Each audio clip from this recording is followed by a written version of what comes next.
या बैलगाडी क्षेत्रातील एक देव म्हणून ज्यांच्याकडे पाहिलं जातं,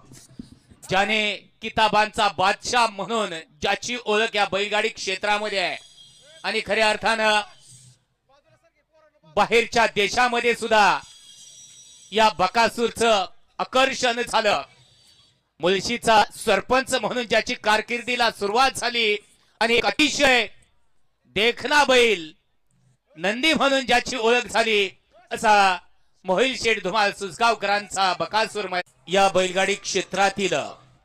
एक देव म्हणून ज्यांच्याकडे पाहिलं जातं, ज्याने किताबांचा बादशाह म्हणून ज्याची ओळख या बैलगाडी क्षेत्रामध्ये आहे आणि खऱ्या अर्थानं बाहेरच्या देशामध्ये सुद्धा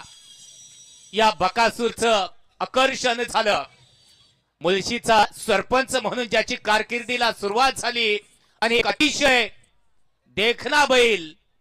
नंदी म्हणून ज्याची ओळख झाली असा मोहिल शेठ धुमाळ सुसगावकरांचा बकासूर